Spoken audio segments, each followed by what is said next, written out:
Okay, tayo po ay magsimula. So, good morning once again. So, we'll be tackling a very important topic for our church dahil we're heading towards formal church membership. No? So, i-clarify po muna natin. Kasi one of the things na na-raise up, I think, previous meeting is, ibig sabihin ba nito? Maging reformed na yung church? Okay na kayo sa maging reformed na church? So, hindi. No? That's not what this is about. This is simply us having a greater understanding ng accountability natin sa isa't isa as a church. No? And so, ayun lang. So, it's not about embracing Reformed doctrine agad. It's simply about being a Christian in a local church. No? So, itatagal natin ngayon ang biblical church membership. So, bakit kailangan mayroon tayong formal church membership? Ano ang reason? Biblical ba ito? Ano ang mga bagay na naka-entail sa church membership? So, we will be looking at 3 articles na sinulat ng different authors. And we'll be looking into those articles para maintindihan natin kung ano ang church membership. And the first thing that we'll be answering is church membership biblical? Of course, church membership shouldn't be done simply dahil na lahat kasi may church membership, kaya membership din tayo. Or kasi hindi rin tayo pwede maging pragmatic. Ibig sabihin, kasi nag-work siya, kaya gawin natin. So hindi po. Ang pinaka-concern po natin dito is it biblical? And if it is biblical, it should be obeyed. No? Sige po. So formal church membership has always been assumed throughout the history of the church. So simula po, New Testament pa lang, hanggang sa centuries that the church has existed, andyan na yung concept ng church membership. Okay? Merong clear understanding ever since ang churches, kung sino talaga ang members ng church, kung kanino accountable ang mga members, at yung sense na mayroon silang duty, accountability, and loyalty sa kanilang mga local congregations. But now, it must be defended. Dumating po tayo sa point ngayon na mayroon ng mga churches na nagko-question, bakit pa kailangan yan? Okay? And kailangan na ngayon siyang i-defend. Kailangan na siyang i-explain clearly. So, bakit? Number 1, most local churches do not practice local church membership. So, in the recent times, dahil siguro sa advent ng Western culture idea na ang importante ay yung individual, not the community, is wala nang, or rather, hindi na lahat nagpa-practice ng church membership. No? The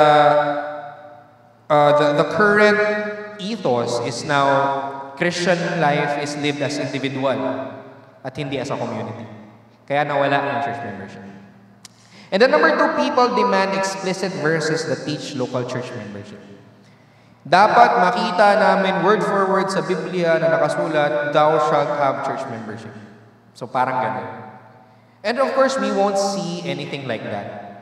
Walang verse na nakasabi, word for word, magka-church membership kayo. But wala rin tayong makikita sa Bible, which says, thou shalt believe in the Trinity. But we believe in the doctrine of the Trinity. Bakit? Because upon examining the entirety of the Scriptures, the concepts of the doctrine of the Trinity are found in it. Similarly, wala tayong makikitang verse that states, thou shalt have church membership. But elements, concepts, and components of church membership are clearly seen in the Word of God. So yun po yung titingnan natin ngayon. So church membership, basic definition, is an acknowledged relationship with privileges and obligations. Okay? So church membership is an acknowledged relationship with privileges and obligations. So, siguro ang good idea na pwede nating isipin is, for example, member ka ng SNR at mayroon kang privileges na makukuha being a member of SNR, right? So, pwede kang makapasok, pwede kang bumili ng mga gamit. So, similar yung idea ng church membership. Church membership is a clear relationship na mayroon ang members sa isa't isa. Klaro sa iyo kung bakit ka nandoon, klaro sa iyo kung ano yung obligations mo, klaro sa iyo kung ano yung iyong privileges. Okay? But of course, what's different from being a member of SNR in the church is like yung natakal namin kagabi sa couples, it's a transactional relationship lang doon. No? It's mere contract. Babayad ako, I get the services. But when it comes to church membership, it's a covenant. It's a partnership of law and love. You love Christ and you love the congregation. That is why you willingly subject yourself in a covenant sa isa't isa in order to give clarity kung ano yung relationship na mayroon ka sa body ni Jesus Christ. So that's what church membership is. So let's look at 5 interrelated lines of biblical teaching that show church membership to be a requirement of biblical discipleship. So 5 bagay na makikita natin from Scripture that show us na requirement pala ng pagiging isang Kristiyano ang church membership. So first, the book of Acts shows us a pattern of membership in the church. So throughout the book of Acts, makikita natin yung pattern. No? So first, the people respond to the preaching of the gospel and are gathered into communities of professing Christians. So throughout the book of Acts, we see the apostles and the disciples proclaim the gospel. And people respond. People believe. And what happens next? Hindi po nila pinapabayaan yung mga, okay, save ka na, goods ka na, mag-devotion ka lang sa bahay mo, okay ka na. So hindi po ganun. They were gathered into communities where they are nurtured by leaders called elders or pastors. No? So these communities are under the government and oversight of elders. So hindi natin titingnan isa-isa yung text, but they're there for you to scrutinize and to read on your own. Para ma-check po ninyo kung talaga bang biblical ito. So these communities are under the government and oversight of elders. Okay. So mayroong mga itinalaga, in-ordain ng mga apostles na elders that are called to oversee itong mga local communities na ito. Sila yung binigyan ng task to read and proclaim scripture, to teach them to sing, to pray for them, and to administer yung sacrament sa kanila. And then they gather for weekly worship. Okay? So they understood that God has commanded them to set aside a day out of the week in order to gather to worship God. And then they are engaged in ministries of service. Okay? So these members actually gave not only their possessions, but their very lives for the sake of the nurturing of the entire body of Christ. So clear sa kanila that the Lord placed us in this community to receive the service of the brothers and sisters, but also to extend our services to them. And then they sent preachers to bring the gospel to distant lands. So in Acts 13, makikita natin yung pag-send ng church kina Paul para i-proclaim yung gospel. Okay. So yung accountability ng preachers ay nasa local church. So this is a clear pattern that we see in the book of Acts. So hindi po parang taken for granted lang na save ka na, magsimba ka dito, okay na. There is a clear relationship and clear pattern na makikita natin sa book of Acts of how people are saved, how they are gathered, how they are protected and taken care of, how clear it is for them ano yung mga roles nila sa local church, and yung kanilang task na maging bearer and sender ng mga preachers ng gospel sa iba't ibang lands na hindi pa nakarinig ng gospel. So this is the first thing na makikita natin in the book of Acts. Number 2, New Testament letters help us see the relational dynamics of these local churches. So sa New Testament, makikita natin na important sa Christian life yung relational aspect. Na hindi individual ang Christian life, but communal. Readers of the New Testament are struck by what have been called the one another passages. So kung babasahin po natin ang Bible, laging paulit-ulit yung love one another, forgive one another, serve one another. If there is no church membership, walang muka yung mga one another na yun. Hindi natin alam sino ba dapat yung isa-serve natin. Sino yung mga one another sa buhay natin. And remember, the epistles were written to local churches. The Church of Ephesus, Church of Colossae, Church of Philippi. And so, itong mga one another commandments na ito are understood to be obeyed in the context of the local church. Okay? Of course, we have a duty doon sa labas ng church to serve them. But sabi ni Paul sa Galatians, more so for those who are in the household of God. So if we are to obey itong one another passages na ito, we ask the question, who belongs to the household of God? No. Paano natin masisigurado na sila nga ay nasa household of God? We must know what they believe. We must know that they are committed to this body. No? So yun. Second, Paul tells his readers to bear with one another, and if one has a complaint against another, forgive each other, as the Lord has forgiven you, so you must also forgive. Colossians. So, one another speaks of forgiveness. So ano yung context nitong forgiving na ito? Saan nangyayari ito? Context ng Church of Colossae. Okay? The next, this command assumes that these believers are living, worshiping, and serving alongside one another. So understood doon yung communal aspect ng pagiging Christian. The one another in this passage and elsewhere in the New Testament points to a defined body of people. Again, it's a defined. Alam ng mga churches na ito kung sino-sino ang nabelong sa kanilang local communities. Okay? So, kailangan natin itong maintindihan. Alright? And how do we know kung sino ba talaga? What gives definition to this defined body? And the answer to that is church membership. Okay. So, isa sa mga dangers na nakita ko sa churches na walang local church membership is, for example, there's this person, paulit-ulit na siyang umattend sa church. Okay. Laging nakikita, visitor siya, and then umattend ng 1 month, 2 months. So, nakakausap. And then after 2 months, bigla na lang in-invite, oy, join ka sa ministry namin. No? Join ka, sa music team, sa tech team, join ka. The problem is, hindi klaro sa taong yun, one, kung ano ang gospel. No, walang nag-share sa kanya, walang nag-interview sa kanya. Pangalawa, in-invite mo yung tao na hindi clear sa kanya na ay ganito pala ang life ng local church. So kumbaga, na-blindside mo siya. Right?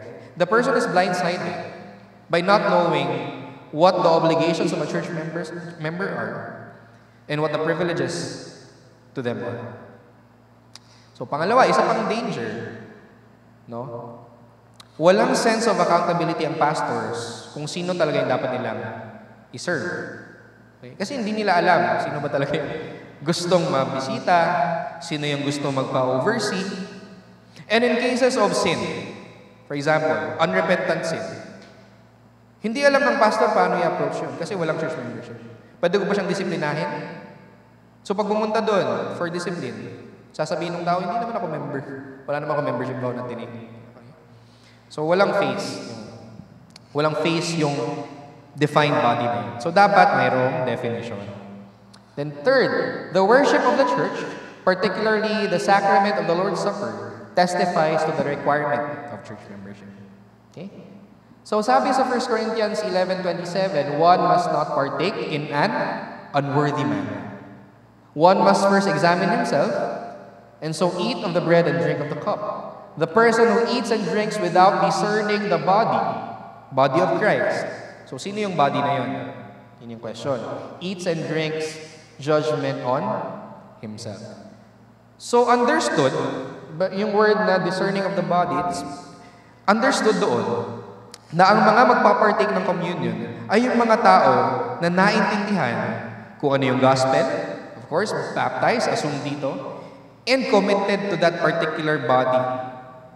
Okay? Mayroong tao na pwedeng mag-vouch for them. Kilala ko yan. Member nito yan. member in good standing, hindi under discipline. Okay? He's not involved in unrepentant sin. Okay? So yun, yung mga tao who are called to partake. So the Lord's Supper is not for all people alike, nor is it for everyone who happens to be present in a church service on a Sunday morning. The sacrament is for persons who profess faith in Christ and who have declared themselves to be in union and communion with Christ. So hindi para sa lahat ang Lord's Supper. Okay. It's something that is given to those who have professed faith in Christ and are committed to the body of Christ. So that's why there's this practice of the fencing of the table. So ano yung fencing of the table? Before a congregation partakes of the communion, dapat tatayo ang pastor, speaks to the congregation, and tells them, these are the things na dapat makita sa inyo before you are able to partake in the communion. Now, bakit ginagawa yun ng pastor? Okay. Dahil ba judgmental siya? So, hindi. It's in order to take good care that God's holiness is not trampled and people do not drink and eat in judgment. Okay. So, very important yung fencing of the table. So, I think that's something na kailangan din natin gawin dito sa church in the future. Kasi there's this one instance, no, nung previous communion natin, wala akong idea kung sino ba yung baptized, sino yung talagang member dito. So, nabigyan yung mga hindi pala baptized. And, kasi walang fencing na nangyari. So, I think we should do fencing, which is to protect the honor of God and to protect the people from eating and drinking unworthily. So, kaya yun, what's usually taught sa partaking of the communion is, think of the stoplight. Green, yellow, red. So, yung green light ay para sa lahat na believes in Christ as their Lord and Savior, baptized believers, and those who are members of a local church. Okay. Kahit sa ang local church, basta member. Yellow light is for those, ang yellow light, di ba, proceed cautiously, mag-ingat. Ang yellow light ay para doon sa mga, of course, believers na baptized, pero hindi accountable to a body. No one can vouch for them. Also for those who are in unrepentant sin na Christians. Tread lightly. Okay? Or yung mga tao na, sabi ni Jesus, if you have anything against another, leave your gift before you present it to the altar and reconcile with them. So if ever there is, may mga tao na may bitterness tayo or may kagalit tayo, proceed cautiously. And yung red light is para doon sa mga hindi pa nananampalataya kay Kristo, hindi pa baptized, talagang hindi pa member ng local church. Okay? So, yun yung mga bagay that we see are important guardrails for the communion. And assume doon yung concept na church membership. Okay? So, church membership is to guard the people na they partake of the elements in a worthy manner. Okay? Fourth, the discipline of the church assumes the necessity of church membership. Okay? So, clearly taught sa Bible yung church discipline. Okay? No doubt about that. That was taught to us. Matthew 18 principle. The highest censure or highest discipline that can be inflicted in the church's discipline is excommunication. That is being put out of the fellowship of the church. So we see passages sa Bible. Sabi ni Paul in one passage ay na meron siyang taong hinand over to Satan that he might learn not to blaspheme. So that person is put out of the fellowship of the church. So excommunication is something that the Lord Jesus Christ Himself established in the New Testament church, Matthew 17. Kung mayroon kang brother na may kasalanan, one-on-one, kung hindi nakinig, witness. Kung hindi nakinig, tell it to the church. Kung hindi nakinig, treat him or her as a tax collector or heathen. And then, Apostle Paul, in-enforce niya ito sa church in Corinth, like what I mentioned earlier. So, ang question, how can we put someone out of the church kung hindi klaro kung paano siya nakapasok sa church. No? So, dapat define na ikaw ay bona fide member ng church for there to be excommunication. No. For someone to be put out of the church, he must first have been put into the church. The church's elders cannot remove someone from the church's fellowship whom they have not first admitted to the church's fellowship. So the concept of excommunication assumes with it the concept of initiation into the local church. So pag initiation, hindi yung paddle-paddle, but yung entrance into the local church by faith and baptism and clear na definition of what church membership is. Okay. Then fifth, the government of the church assumes necessity of church membership. So one of the hallmarks of the church is the eldership.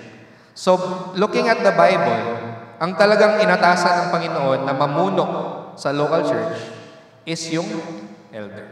And when we say elder, yung misconception kasi natin, kung sino yung matanda sa church, sila yung elders.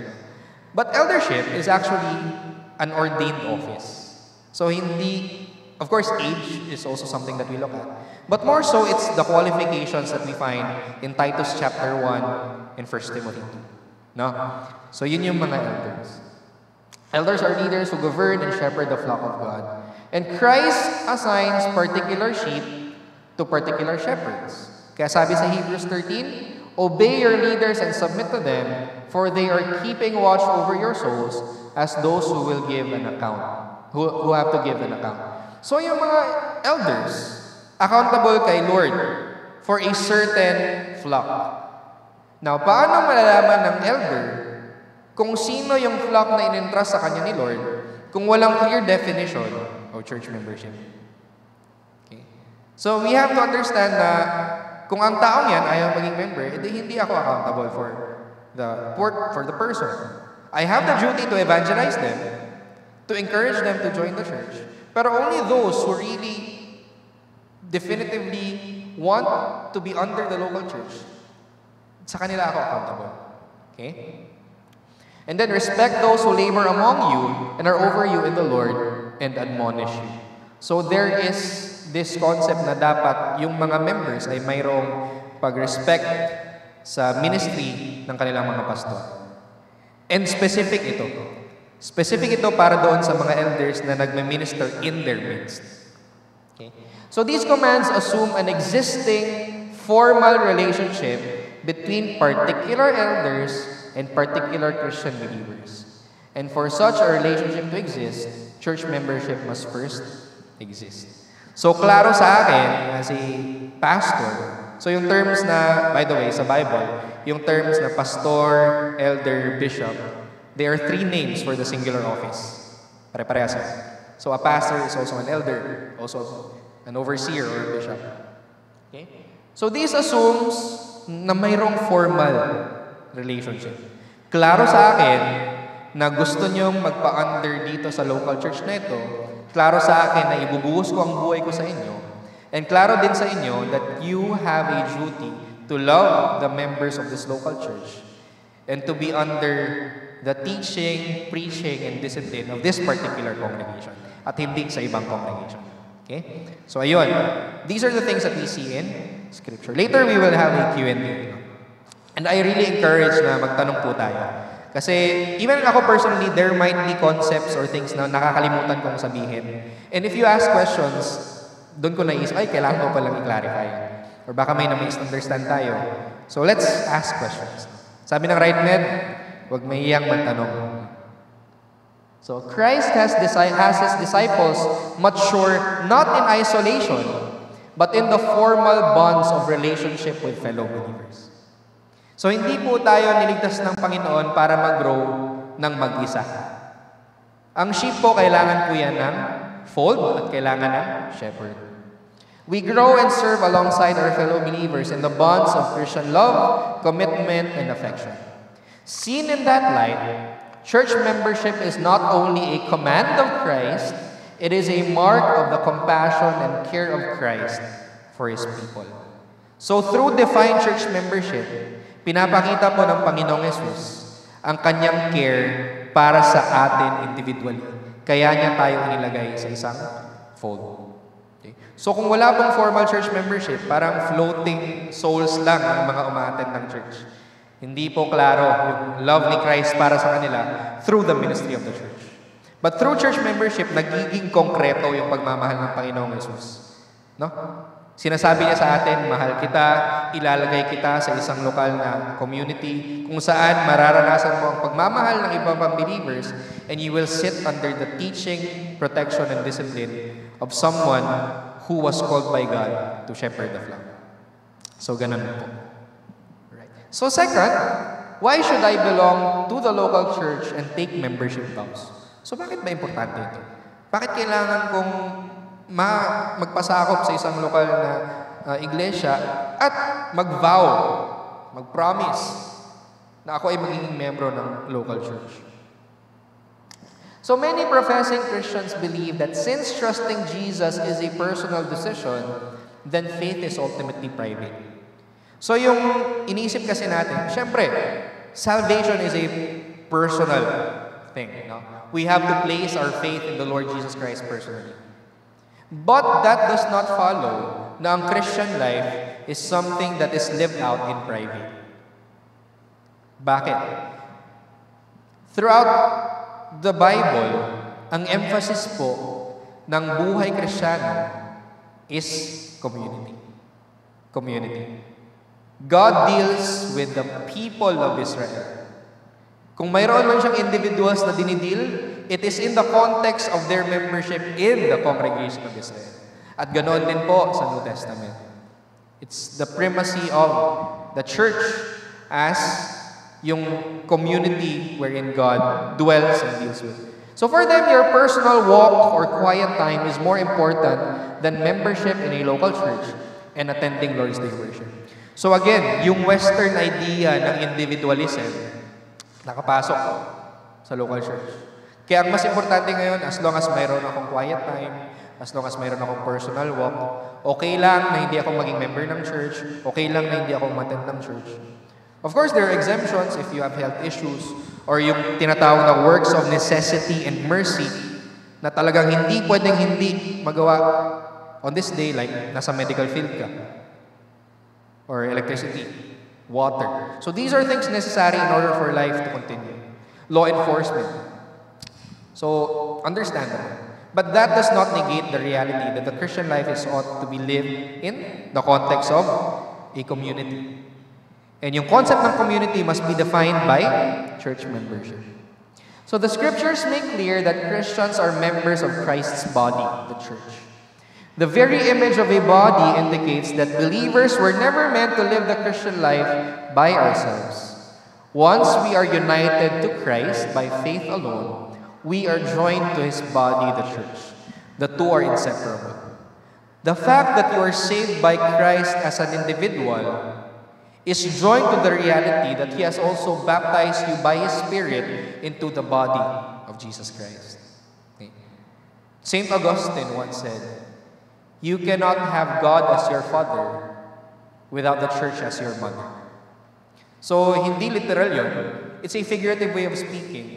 If you really are a child of God, you will willingly include and submit yourself to the membership of the Church of Jesus Christ. So, why should you join a local church? So, maraming concepts na marirepeat, like nasabi ko na kanina, but still, it's good to repeat things. So, one, we have a right to the government and discipline of the local church.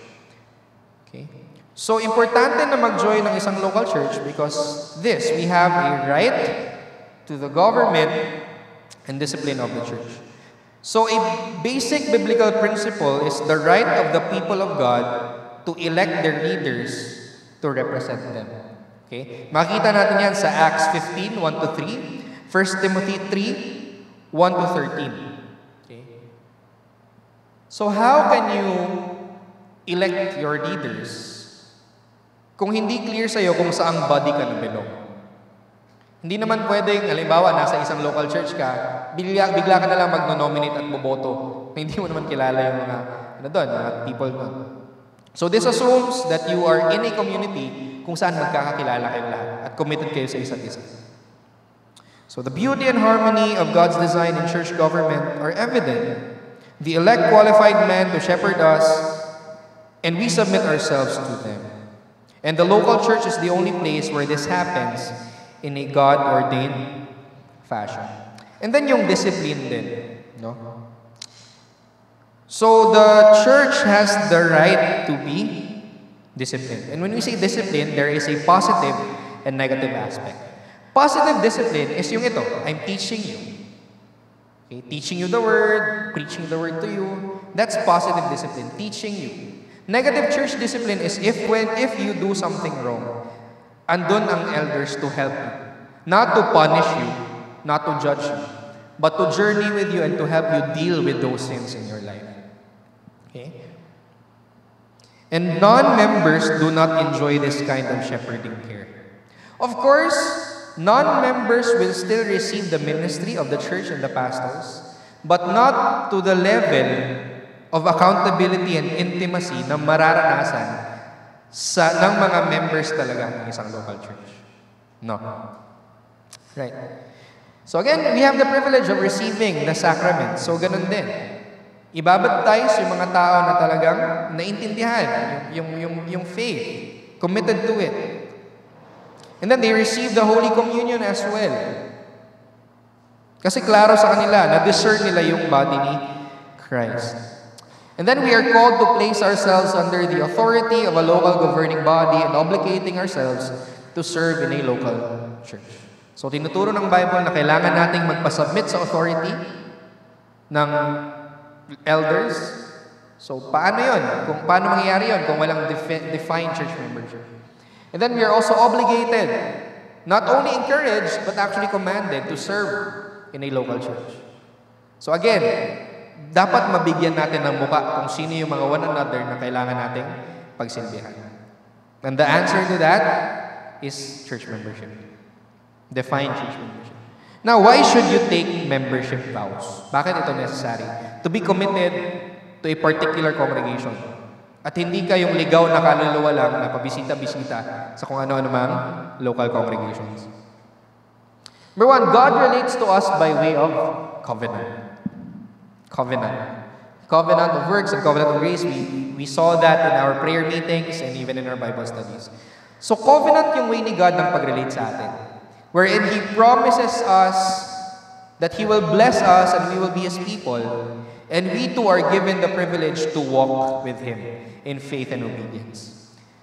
So life in covenant with God is both relational and representative.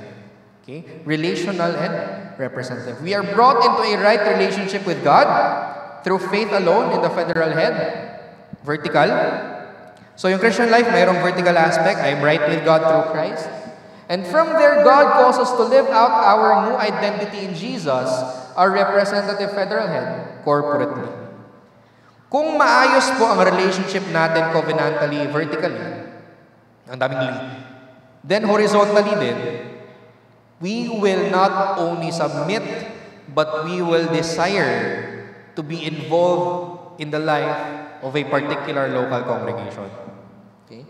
So just as God covenanted with His people in Christ, so He calls them to live in covenant. First vertically with Him, and then vertically with each other. Kaya nga, laging nami-mention yung covenant community, covenant people. Because this is a defined body of people who are in covenant with God, and thereby also in covenant with one another, to love, protect, and serve one another. Okay? And the blessings of life together. Relationships require risk. So isa sa mga, I think, particularly sa Chinese-Filipino community, mahirap po sa atin na mag-open up ng ating mga sarili. Isa sa mga bagay na notice ko rin serving in a Filipino-Chinese community is marami ang apprehensive na magkaroon ng small groups kasi ayaw nilang mag-share ng mga private things about their lives. And that's understandable. That's the culture. And talagang mahirap magtiwala. However, relationships require risk.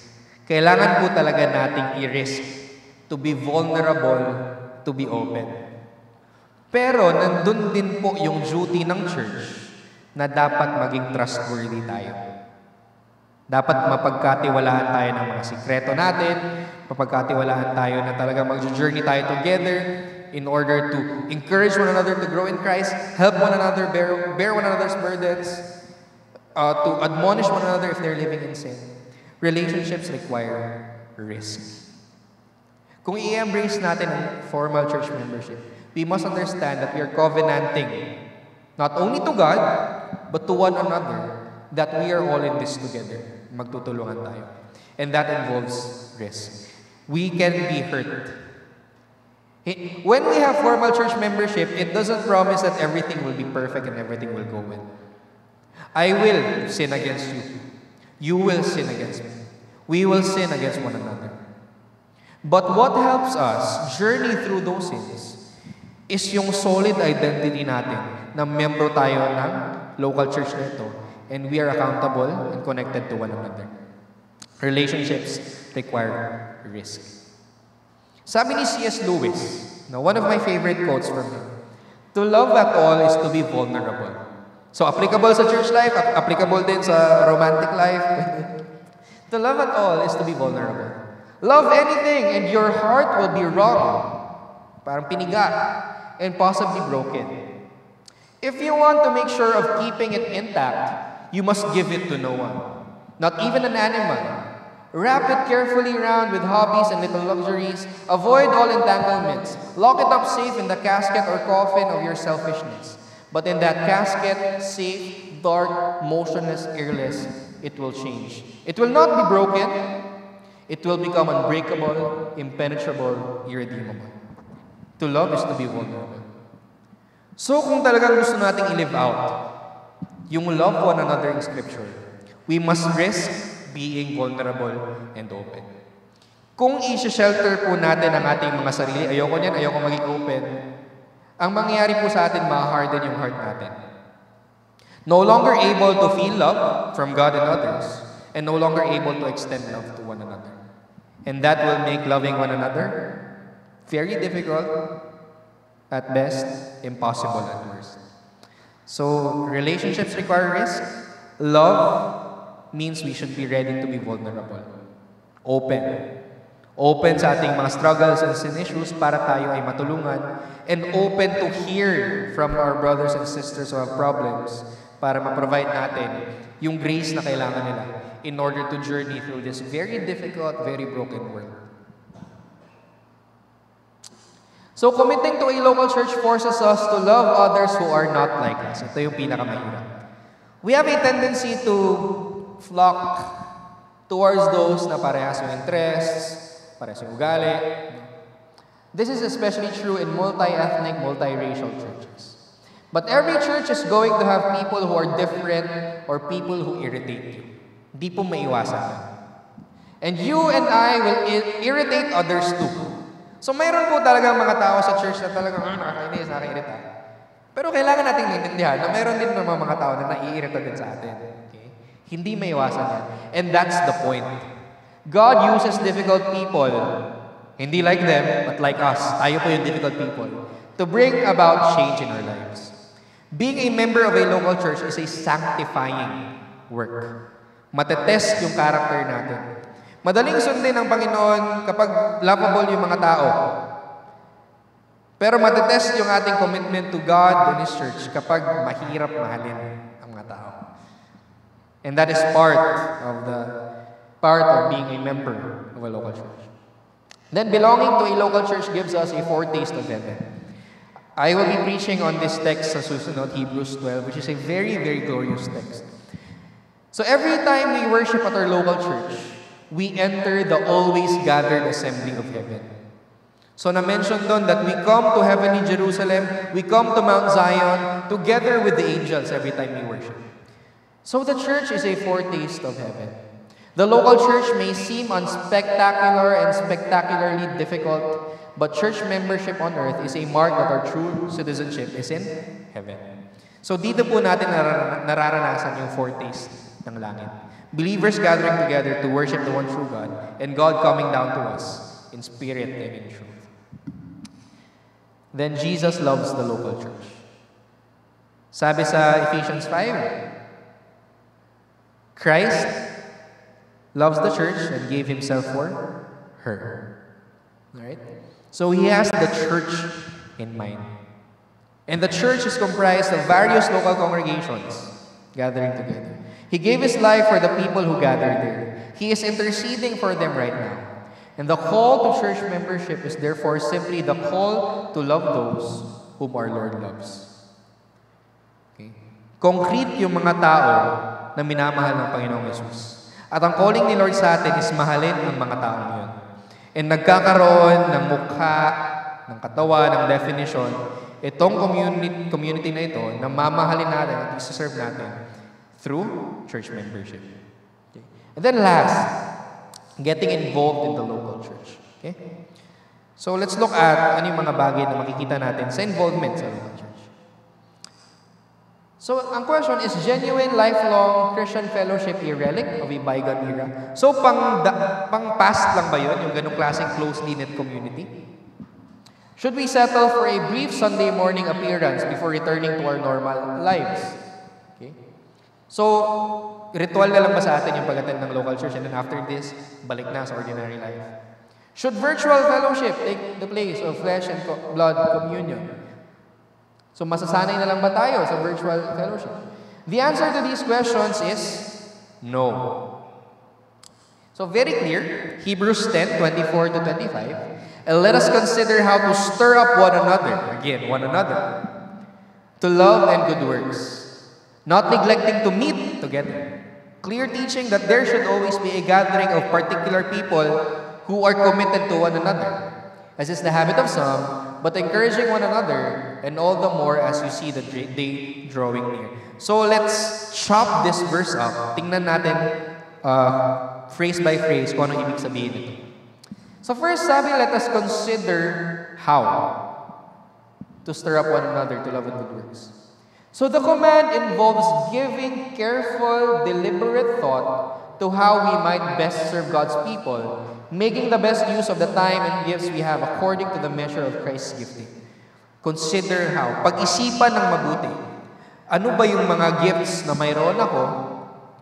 Ano yung mga needs na mayroon ang mga kapatiran at ang church para makapag-serve ako?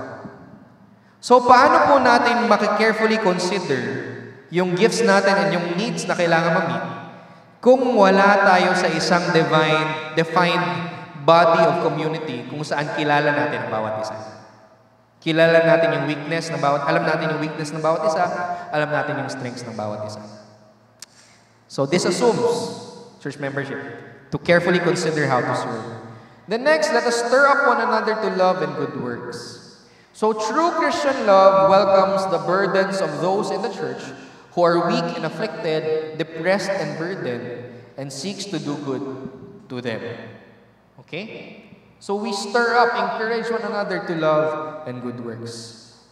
Willing tayong maging burden sa ating kapatiran at willing din tayong ma-burden ng ating mga kapatiran.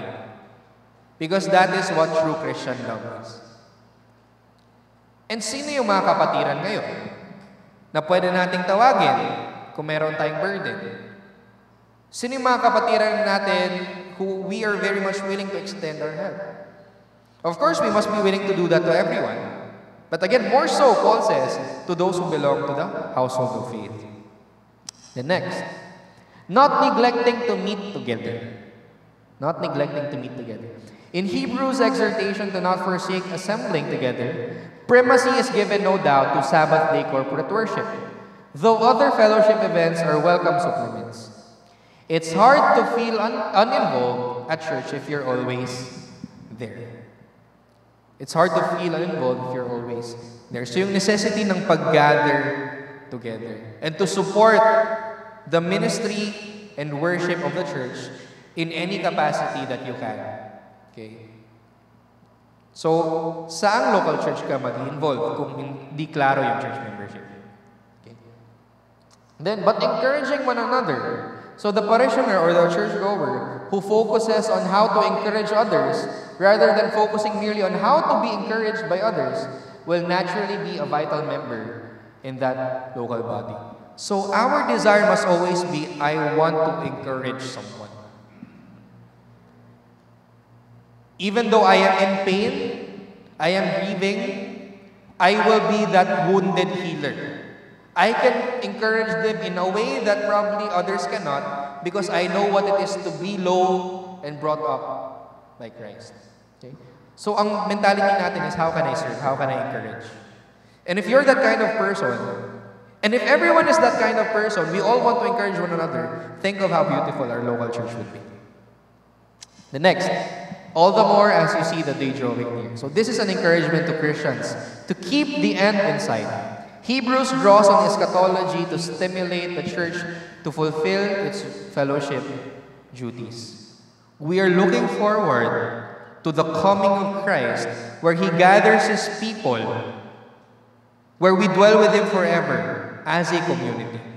So kung ang ating blessed hope is seeing Jesus together as a body, that should encourage us na ngayon pa lang, i-exercise na natin yun. To serve one another and lift up one another's heads to see and behold the blessed hope of the return of Jesus Christ. Okay?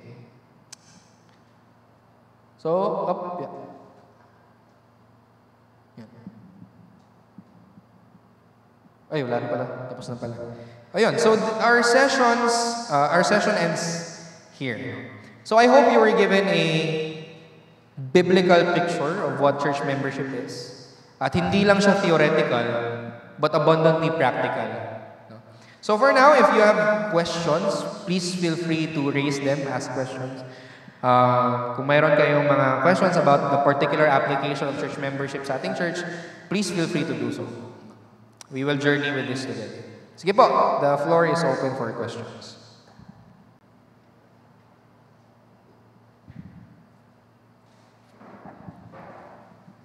So, sino pong mauna?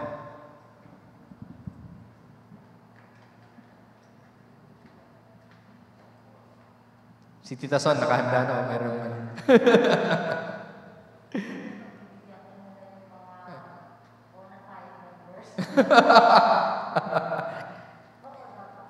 Sige po, oo.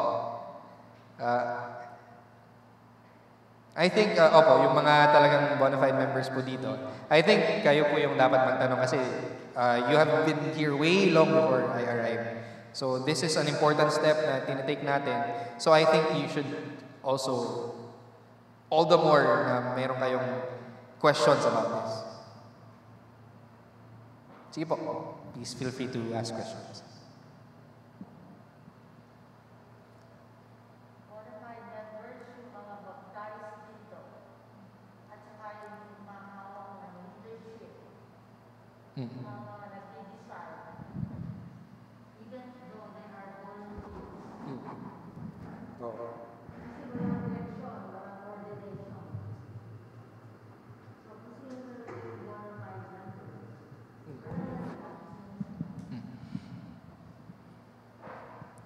Yeah. Actually, na-appreciate ko yung church na to kasi yun nga, walang formal church membership, walang election, but you still stuck with it throughout the years. Matagal kayong walang pastor, but people rose up to the challenge, exercised their gifts para lang magpatuloy yung gawain. And that's something that's very admirable. So praise God for that. True. Yeah.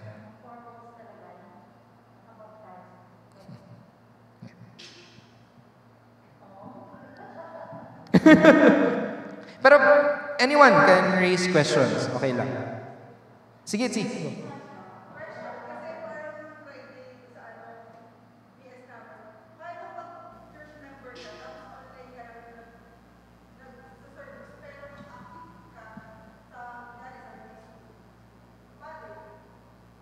So,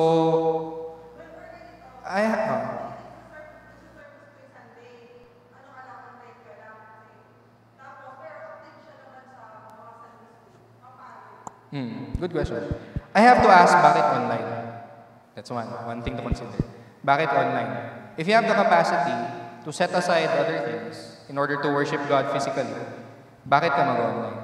Kasi what is commanded in Scripture is you have to be there physically. No? That's different. That's really different. You have to meet together. Yung one another passages of Scripture cannot be fulfilled kapag online attendee ka lang. No? Online worship was something na ginawa natin bilang concession lang. So temporary lang yun. It was irregular.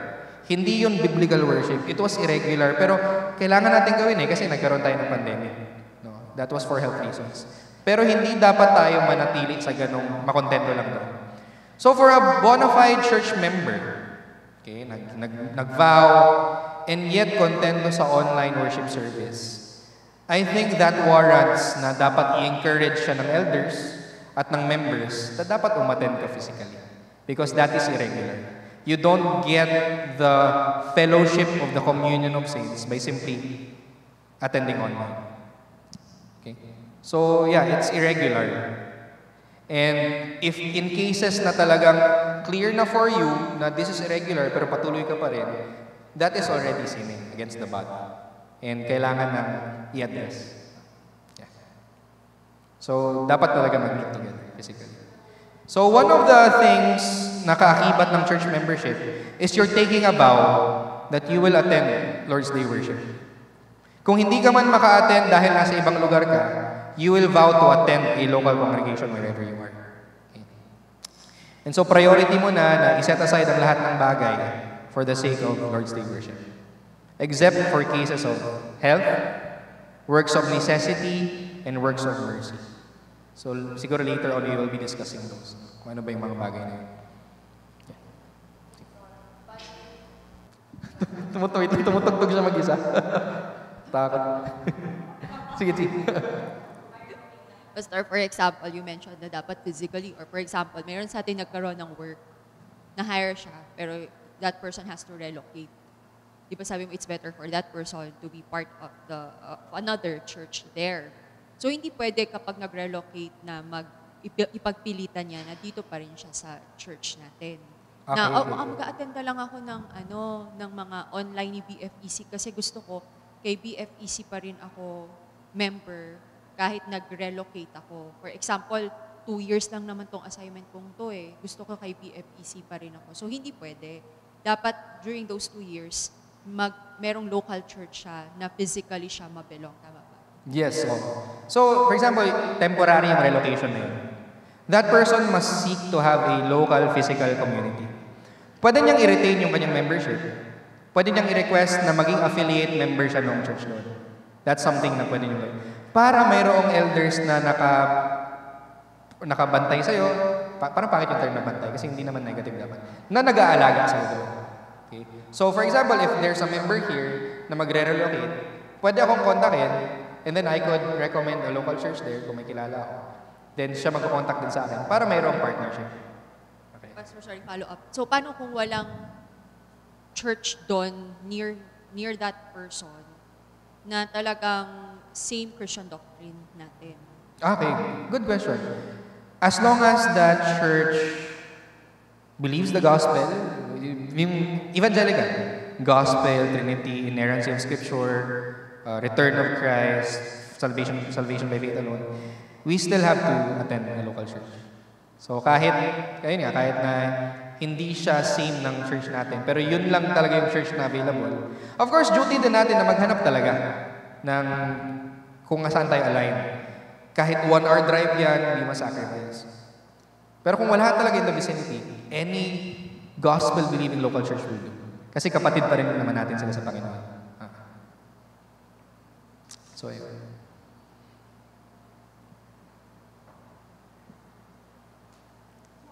Tita Viols.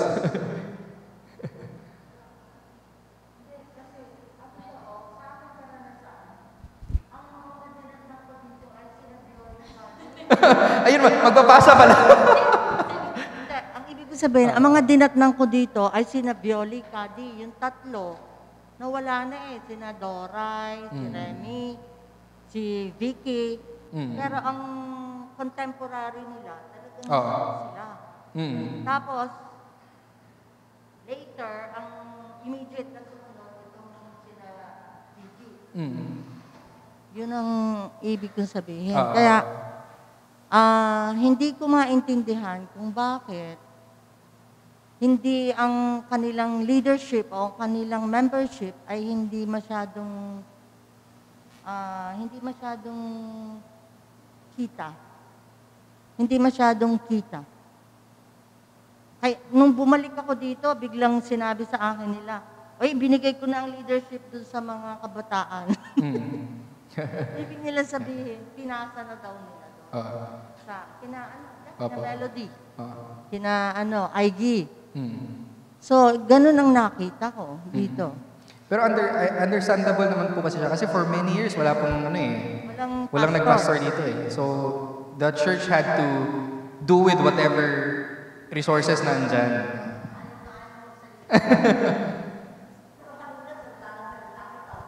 May question na lang po ako.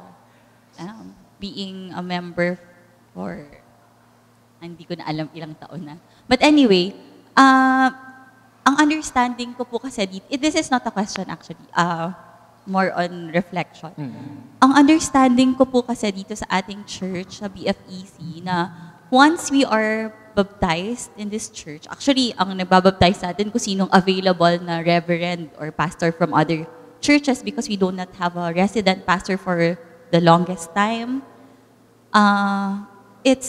So if you are baptized here, we are signing a form, and actually parang it's a membership form.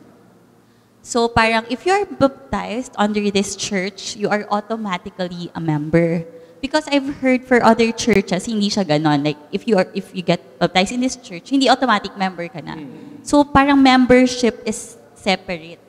But ang understanding ko po dito sa ating church, it's automatic. If you get baptized here, there is membership.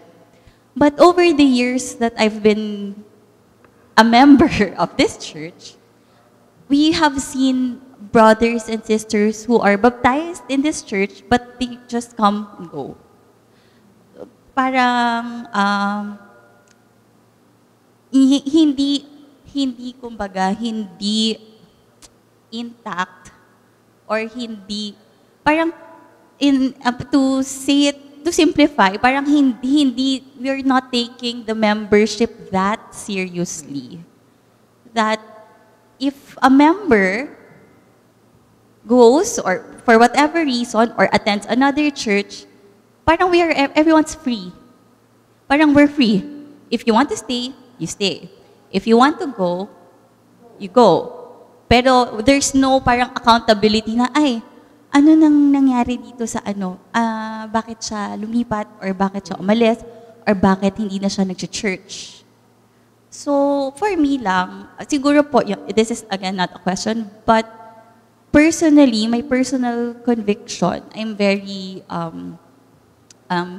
convicted na talagang we take the membership very seriously. And napakaganda din nung shinare ni Pastor Pet because it's biblical. We are mandated, we are commanded to do so. And maganda din yung being part of a really church, family. Parang sa mga families natin, di ba? Hindi ka naman pwede basta sumama sa family ni ganito, sa family ganyan. You are accountable to your own family. Oo, di ba? You are a member of this family. You are accountable to each other. You always have a family to go back to. Kung kunyari, na-assign ka somewhere, you know that you have a family, you have a church that you are a member of. Parang hindi tayo lost sheep na gusto ko minsan dito ako. Tapos, ay, parang maganda doon honestly, parang ako personally, parang over the years then, sometimes I go to other church or I listen to other sermons. Kahit meron naman tayo, yung parang somehow, parang lost ba na parang, saan ba talaga? So, yon for me po, personal conviction ko, tinatanong ako ni Ate Angge kanina sabi ko, ako ako, I believe that it's about time that we really parang prayerfully and really take the membership seriously, that everyone is accountable, that we are really committed to serve God and to serve, not only serve God, but to serve one another. So, yun. Thank you, sis. Thank you. Dagdag ko lang dun sa ano. Actually po, pagka tayo ay may baptism, it is also ika nga member na ng church. And may pinapapirmahang na parang baptism certificate. Andung sa certificate na yun, ay meron din yung parang covenant and duty na nakalagay kung ikaw ay magiging baptized or member na ng church na ito. And yet, yun nga lang parang hindi namin na-take seriously yung mga nakasulat doon. Kaya, yun ang nangyayari sa church na ito. And yet, alam naman namin kung ano yung aming duty, yung covenant namin, yung agreement na being a church member. And yet, yun nga lang, hindi namin ito nasiseryoso at saka parang hindi namin ito na i-implement or nagkakamerong ganong accountability na, di ba baptize ka dito sa church na ito? Bakit doon ka naman parang wala yung weight. Kaya ngayon mas maganda nga rin niya na pagka meron na tayong reaffirmation, makita naman natin kung ano yung mga duty natin, yung mga obligasyon natin toward the church para naman itong church na ito ay lumalago at lalo din yung relationship ay talagang tumitibay. Kahit anong mangyari, talagang nagkakaisa kami at walang iwanan. Yun lang. Thank you so much. Beautiful Nalala ko words. lang po, sorry add ko lang kay Tita Violi. Para pong, I think yung analogy na naiisip ko dyan is that, di ba po may mga people who nagli-live-in sila, and then there are people who gets married. And ang sinasabi nila, ang only difference naman is a piece of paper. Parang yung marriage certificate lang naman yung difference. Yung benefit, yung benepisyo, tsaka yung responsibility ng being a married couple, ginagawa na rin naman ng live-in na couple. Pero po kasi, napapansin natin kapag live-in, ang bilis kumalas. Kasi wala yung piece of paper na commitment. Compared to those married people na may commitment talaga. Na before sila maghiwalay, pag-isipan nila ng sobrang tagal because may covenant po between the two of them. And so I just feel like baka ganun din yung sa membership. That although pwedeng sabihin, it's just a piece of paper that I signed for the membership, but it is because you have made a commitment. Even if it's just a piece of paper, you will really prayerfully think about it before you move or before you break the covenant. Yun.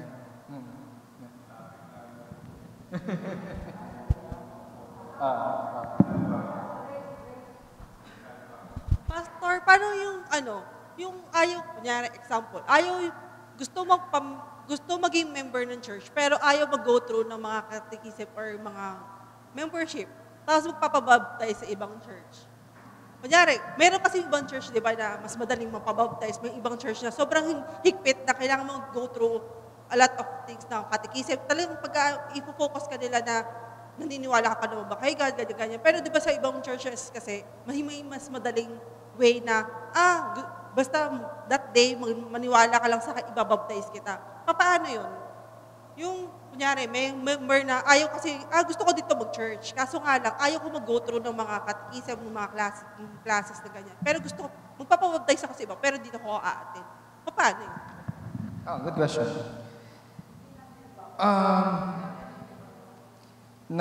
May nasa-sense na akong consumeristic na desire or na reason. Gusto ko doon kasi mas madali. Well, it was a question mark kung talaga bang committed ka sa local church. Well, hindi naman talaga mahirap ang process ng membership. It's just that we just want to clarify na you believe the gospel and you know what it means to be a member of a local church. Now, if that person, for example, ayoko nung standards nyo, sa iba nagpabaptize, pero gusto mong pa-member dito, For those who want to transfer their membership, kailangan pa rin talaga nila mag-undergo ng membership classes. Yung case natin ngayon, kasi ayun nga, yung sabi rin ni Tita Violi, I was told that you already underwent a process of classes and tawag dito, interviews para kayo ay mabaptize. And nabigyan na rin kayo ng duties of a member. So I don't think kailangan pa nating ulitin yon. What we just want is a reaffirmation. And I just want to get to know you personally, kaya mayroong interview, paano kayo na-save, how you got into this church, and if may questions kayo. So, yung ngayon, para sa atin who are already considered members of the church, it's a reaffirmation. It's not that difficult. No? Pero para doon sa mga talagang new believers, or nagtatransfer ng membership, hindi ko kasi guarantee kung ano yung naturo sa kanila when it comes to church membership. Kung talaga bang clear sa kanila, define what it is to be a member of a church. So they need to understand what this church is. I need to know if talagang alam niya yung gospel kasi hindi ko naman siya kilala. I need to know their lives. And they have to understand what it means to be a member of this local church. Para klaro. So whether the person is baptized here or wants to be baptized in another church and gusto dito mag-church, kailangan clear sa kanya, pa rin sa kanya, ano yung pagiging member ng isang local church. Hindi naman siya, may isa akong narinig na apprehension mula sa isang matanda sa church namin before. Sabi niya, paano pastor pag bumagsak kami sa church membership? Sabi ko, wala naman pong exam ito.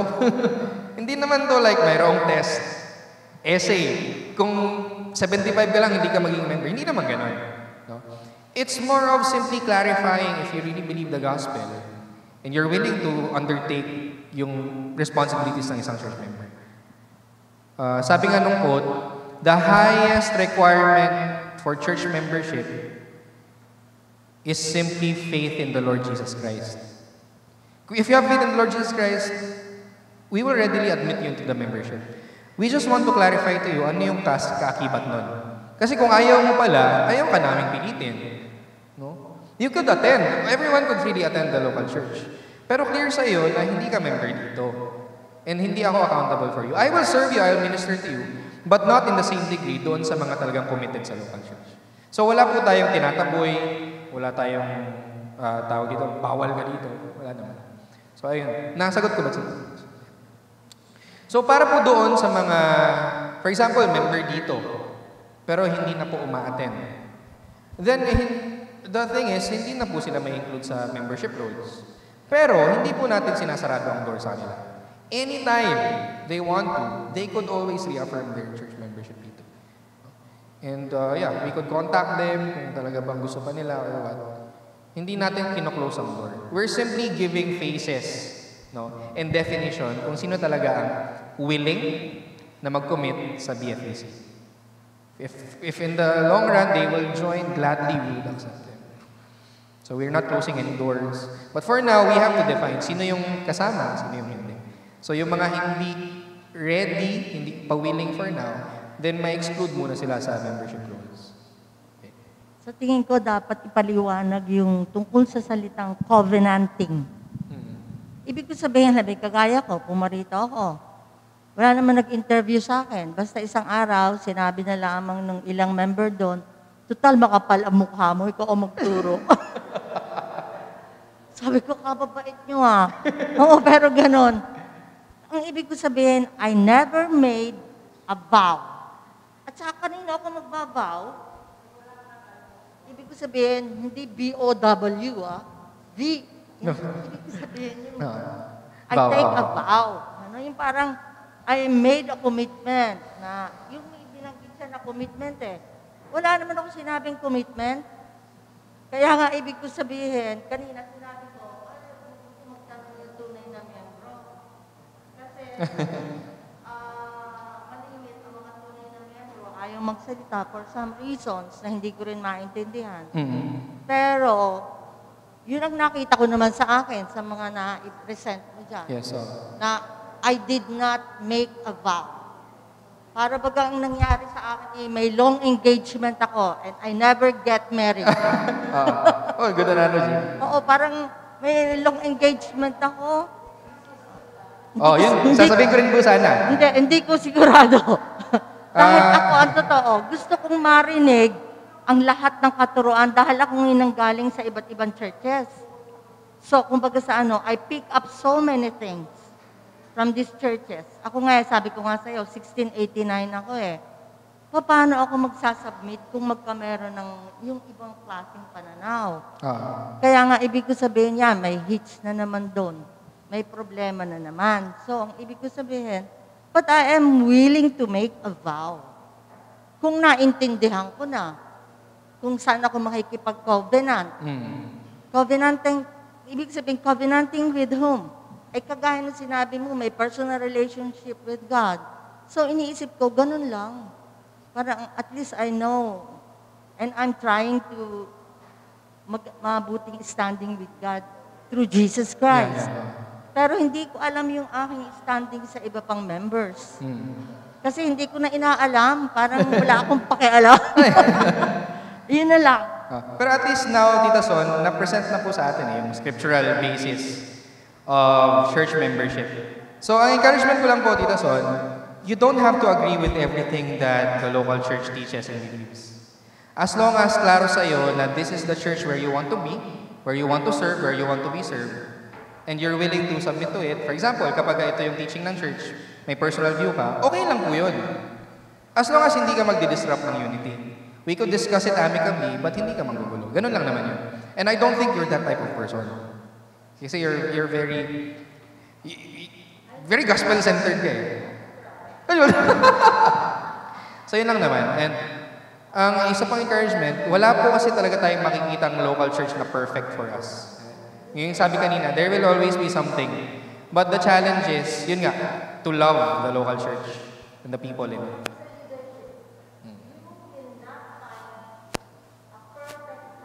Yes, so.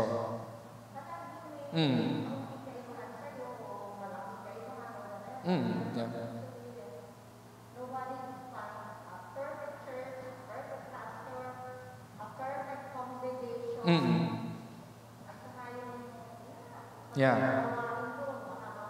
Right, totoo. But still yung necessity that we are called to make a vow to our congregation. Nandun pa rin. Yeah.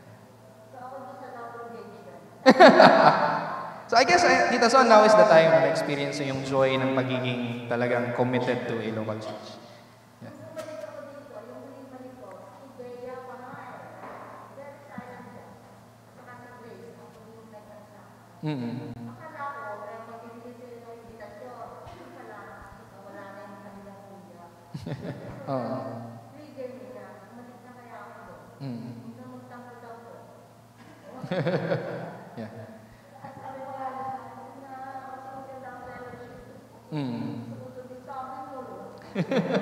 Yeah. Actually, nakikita ko naman po dito yung commitment ng bawat isa. Walang church na tatagal ng ganito, na walang pastor, kung wala po kayong commitment sa isa't isa. May commitment na kayo eh. What we're giving is, structure doon sa commitment na ginawa nyo na sa harap ng Diyos at sa isa't isa. Sige. Any more questions?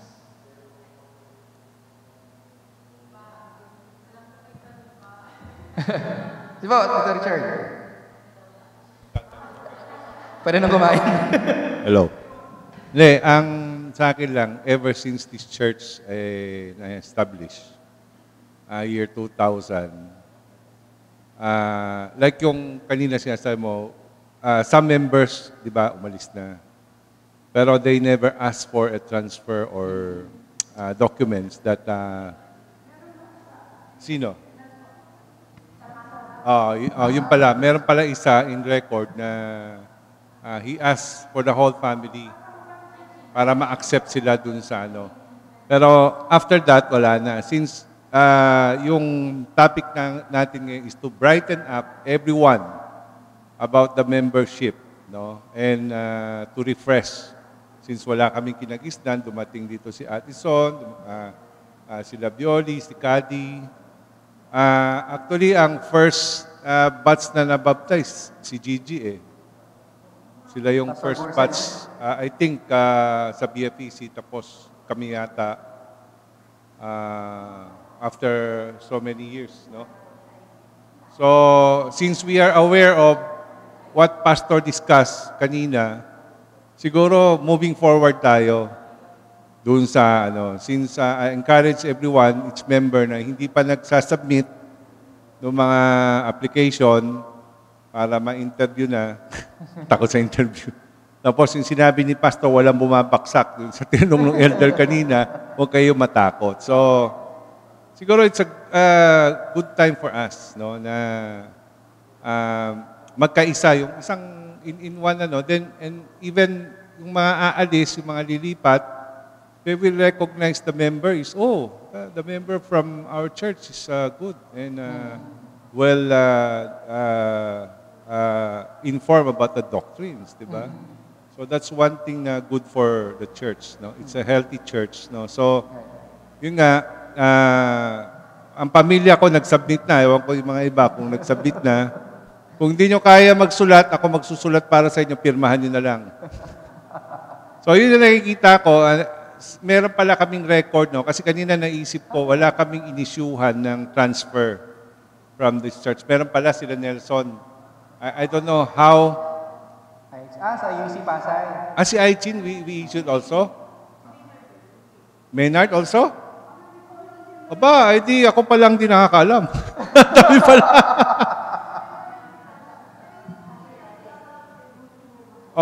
Hindi, ang gusto ko lang sabihin, kasi some of the church are not requiring. Yun nga, tanggap na lang sila ng tanggap. They don't even ask for from what church are you. So tayo ba, are we requiring some of the church or the walk-in believer na tapos, sabi mo, isang buwan na umaattend, hindi pa natin kilala, di ba? Kailan ba natin tanungin o paano? So, that's part of sinabi kanina ni Pastor. Yeah. So, yun lang. Siguro, we start moving forward na dun sa kung ano yung nandyan. Then, after we learn about what Pastor, actually, hindi naman niya binabago yung belief natin. We're just increasing our faith and focusing on Jesus only. Yun lang nakikita ko. Kaya, as ako pinaka matandang lalaki, I encourage everyone na submit yourself to the authority. Okay. Thank you, Commissioner. Yeah, so, Yan na. gutom na ba lahat? Order na pala. Pag mahaba pa yung tanong, order na daw ng si Angel. Sige. So, if, encourage ko po kayo, if meron po kayong questions, wag po talaga kayong mahiya na magtanong. Message niyo po ako, tawagan niyo po ako. I could go to your homes if you want para mapag-usapan po natin yung mga bagay-bagay. And eventually po, yun po yung magiging direction natin. Once we have a formal church membership, I will do my best to really visit you, check up on you, at least 4 times sa isang year. Yung talagang formal na visitation na talagang I will ask you how you are spiritually. Okay. Because that's also part of my task. So sa ngayon, wala pa masyado yun kasi nasa fill-out process pa. But later on, we'll be doing that regularly. Okay. Sige po, let's give thanks together. Let's rise. Let's pray. Panginoon, kami po ay nagpapasalamat sa inyong kabutihan sa aming buhay. Lord, thank you so much for who you are and what you have done. We thank you for placing us in this local community, and we thank you for giving us your word in order to direct what we should believe and what we should do as a local church. Panginoon, in-entrust po namin sa inyo ang aming local church. May everything that we do be always in accordance to your word. Panginoon, I pray that this prospective formal church membership ay rather than restrict us, will actually free us to love one another, to serve one another in this local congregation. O God, may your blessings be upon us as you dismiss us out of this place. Make us a blessing to our families, friends, loved ones, workmates, and wherever we go. We give you thanks in the name of your Son, we pray. Amen. Thank you. Thank you so much. God bless you.